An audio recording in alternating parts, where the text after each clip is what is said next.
Hey, how's it going? I'm new to the reloading.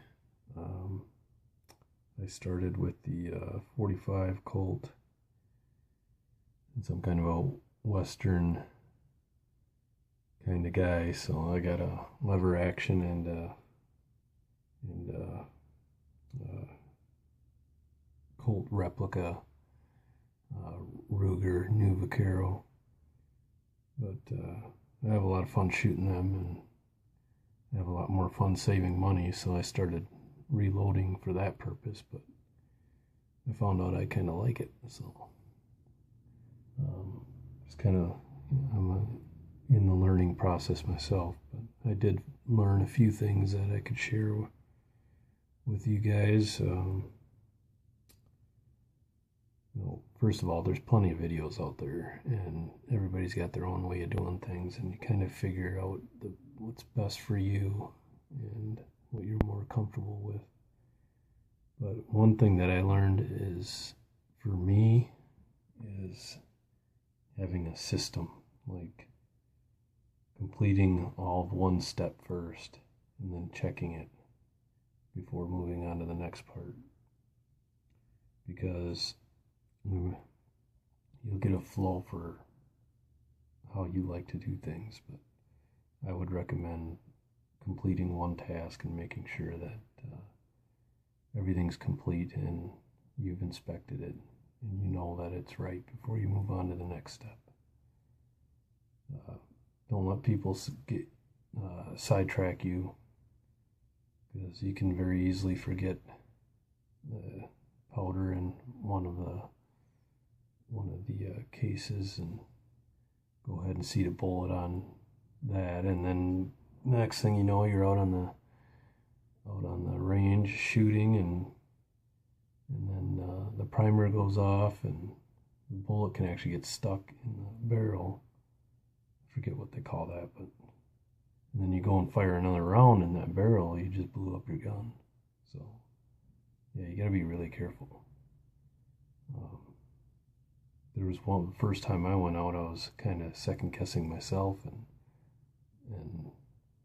I was being careful when I was shooting, but I told myself I'm not going to let that happen again. So next time I reload, I'm going to pay attention a lot closer and make sure that one step's done before I move on to the next step.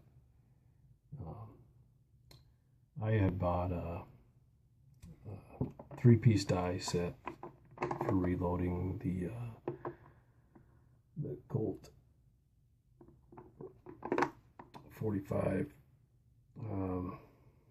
This is a carbide set, so you don't have to lube your casings before you resize them.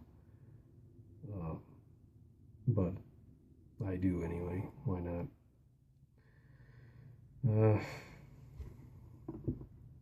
What else? What else here?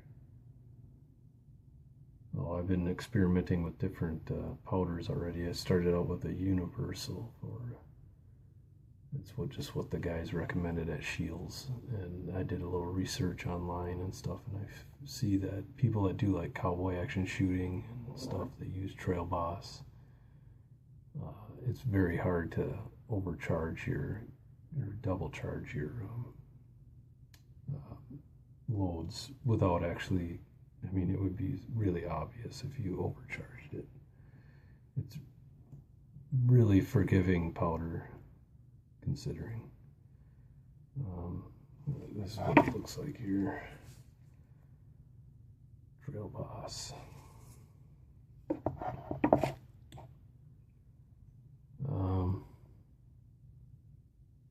I'm just finishing up reloading my last rounds for my rifle.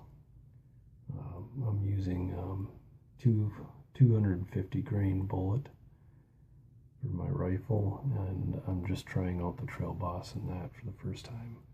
My pistol rounds are 200 grain bullets, and that I was using universal. So I heard good things about Trail Boss, so I'm not afraid to shoot that through my rifle. So And another thing happened the other day when I was,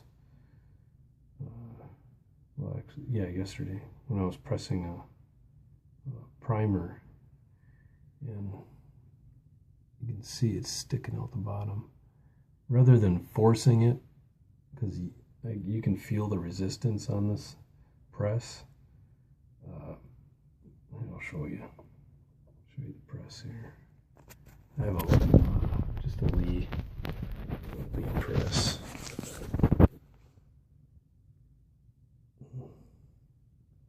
Right here. So I'm gonna pull it in there now. So this thing was sitting in here.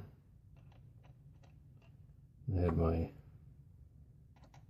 primer seating in the bottom, and then when I was pushing down, I felt a lot of resistance, and I didn't feel comfortable pushing that the rest of the way. So there must be something wrong with it. So I took it out, and then when you do that, I hear that you want to take this to the range with you. Just don't seat a bullet in there or powder. If you can load it up, fire it, and then take it back and throw it in the tumbler or however you clean your brass. And you probably don't even have to clean it. I mean, it's just a primer pocket. But yeah, be really careful. You don't want to force things, especially when you're seating a primer, in my opinion. I'm not a professional, I don't claim to be, but I do use common sense, and you should do.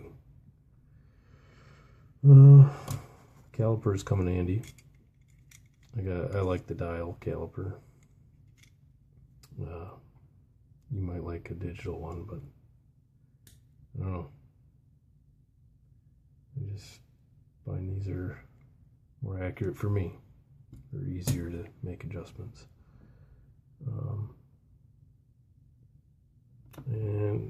But most of my tools are pretty basic here. Here's my bench. Showed you a little bit of my Lee press, but I was in kind of an awkward position there. I mean, this was a kit, their Lee anniversary kit. It was pretty cheap. Came with the press, this scale. At first I thought it was pretty cheesy, but because this was made out of plastic, but it's pretty accurate. So then they give you this powder dispenser. It's the Lee Perfect Powder Dispenser, and granted it throws fairly consistent charges, but it is, I mean, it's kind of cheesy. It works though, so it's good enough for now. And the lighting's pretty bright in here, but here's my bench. You know, I just getting started, so I'm not really that organized. Don't know where I want to put all my stuff yet, but got an outlet strip in the back. There's my 1851 cap and ball. I love shooting that one. See if I can get out tomorrow or not. There's my trimmer. I had to buy that. That's pretty expensive hand lathe trimmer, but it's worth the money. I think that was about $89 or something. Definitely need to trim your brass when you're doing rifle shooting. Probably not so much in revolvers. And then powder, a few various tools. Yeah. I'm just going to finish up these 20 and I'll get out shooting tomorrow, hopefully.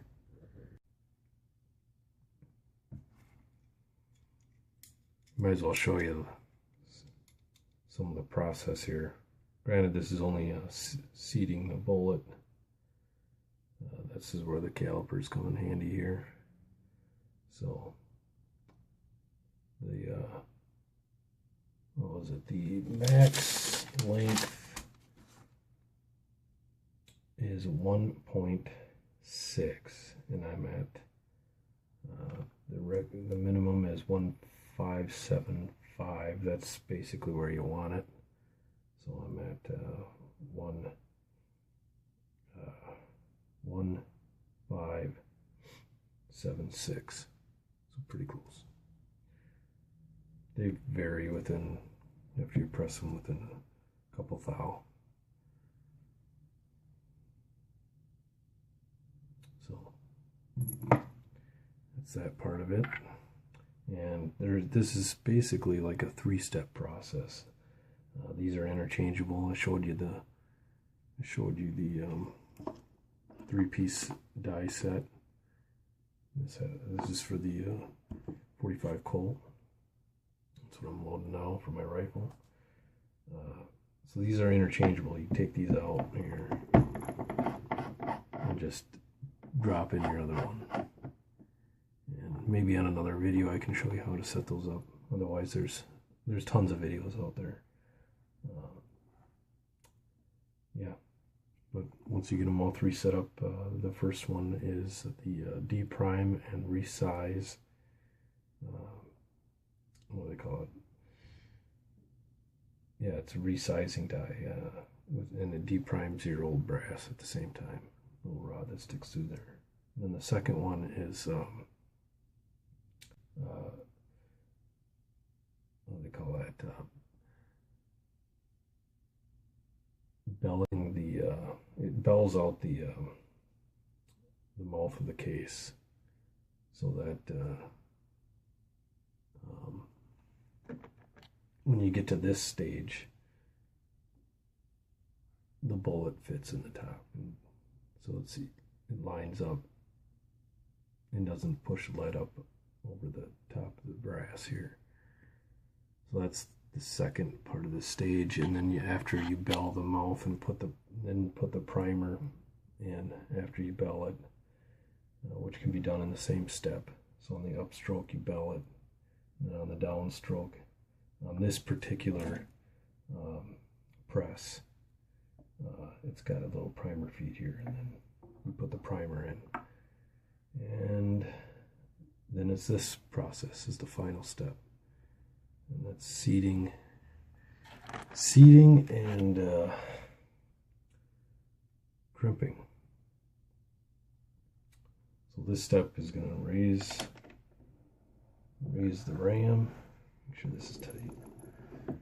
It's going to seat the bullet to the proper depth, and then this last little push, it's going to crimp it into the bullet.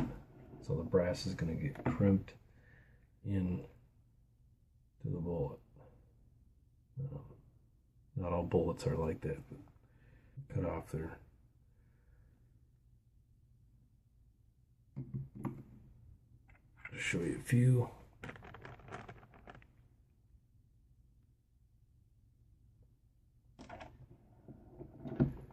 Seat it and crimp it. I wipe these off.